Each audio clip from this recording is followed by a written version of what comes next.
as part of the fallout with someone leaving, there can be a loss of morale, revenue, productivity. How do you keep from losing those things? How do you kind of protect those? Man, well, for me personally, I'll probably take that route. It's hard to really get the team to work on their morale, except just to talk about it and to have an open door policy. But for me personally, I'll kind of walk you through how I deal with that.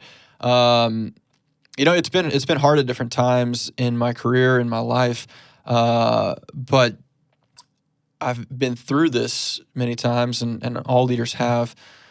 And perspective is really what helps you get through it.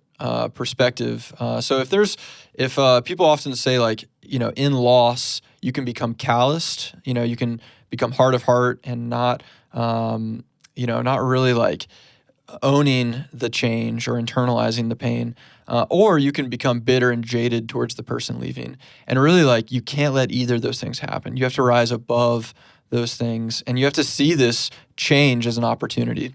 This is an opportunity for you to grow. It's an opportunity for you to step above. It's an opportunity for your team. And so as much as you need to acknowledge the pain of the change, you have to embrace the good things of the change and embrace the future of what it has in store.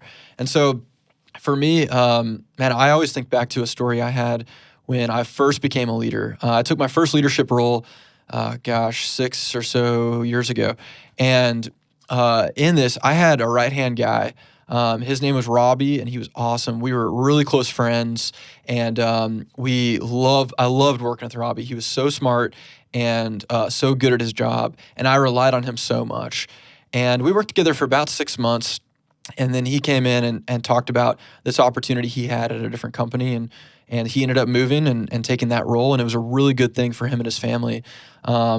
And it left me in a little bit of a bind, right? Like, he did a great job at handing stuff off, but he carried so much water. It was overwhelming for me to think about, how am I going to do what he did? How am I going to move forward without him? We've all probably been there as leaders. And for me, I went through that mourning process. But on the other side of it, I was so thankful that this was part of God's plan of Robbie taking this opportunity that was better for him and his family, and also in many ways better for me and my career growth and our company. It forced me to grow in ways that I never thought I would grow, or I would never push myself had this change not happened. And so I had to step up in new ways. And I also had the ability to hire people under me and to delegate those responsibilities and raise those leaders up in new ways. And so whenever I go through a big leadership change, I always know that it's going to be painful for a season, but if we can really get above this situation, we're going to be better for it in the long run. Yeah, it's interesting to think about as you look back in hindsight and go, wow, I wonder if we would have been here if that hadn't happened, if that leader stayed, because of kind of the forced change that needs to happen. People need to step up. People are forced to grow. And sometimes you need that to get to where you want to go. So talk to me about what that process looks like. You have this gap in front of you with this leader leaving, and now you've got to delegate and you've got to go, do I have someone internally that can step up? Do I hand this off to multiple people? Is it one person? Do we need to hire from the outside? How do you think through that? Yeah, so here at EntreLeadership, we talk a lot about key results areas, a KRA. So having a KRA for your team members. So hopefully you have that in place. If you don't, a KRA really outlines what someone is responsible for owning. And so if you don't have that, you need to actually make a list of that. You need to sit down and say, hey, all right, this key person's leaving. What areas of responsibility were they carrying that I need to account for?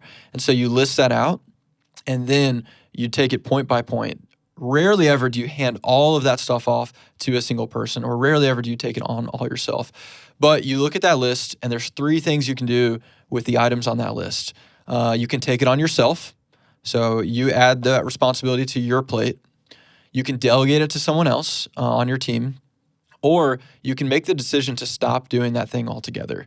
That's typically the hardest thing, but sometimes it's necessary. And sometimes saying no is a not now. It's saying, we're not going to do this right now. We'll pick it up when we get the staff or when we grow to a place where we can handle that again. But those are the 3 things. It's really taking it on yourself, delegating it to others, or saying not now and putting it off to the side. So what does that look like with the team? Do you ever found that there's this kind of competitive nature where the team says, whoa, why did Daniel give that person that role or those duties instead of me? I've been really wanting this leadership opportunity. Are there people in the organization that have been wanting this opportunity and they see it as their chance to step up? From what I've experienced, there's always a next up mentality, or at least the teams I've been a part of. When somebody does leave, people do, they're sad for that person leaving, they're sad for that relationship, but they are excited for the opportunity it gives them. And so you're going to have people stepping up. You're going to have people asking for that responsibility. What I typically do is I don't make any quick decisions on that. For the things that I have the margin to not make a quick decision, I try to take a week and talk to different people on the team about the KRA, the key result areas that we talked about earlier. And I say, hey, of these things, does anything stand out to you? Are you passionate about any of these things? And naturally, people are going to let them speak into it. Don't just assign them stuff, but let them speak into it. So I put feelers out there with different team members that I have in mind. I also often have team members come to me who want to take on more, who I know as a leader, it would drown them. They're already barely keeping their head above water, and one more thing might be good for their short-term career, but it'd be long-term for their, it would be a bad thing overall for them as a person in this season. And so, I've had all of that happen this year where I've gotten to sit down with people, and some people I didn't know if they had the ability to do it. And so I kind of had to slow roll that. I gave them a little bit of projects, watched them prove themselves before I gave them fully the responsibility that they have now.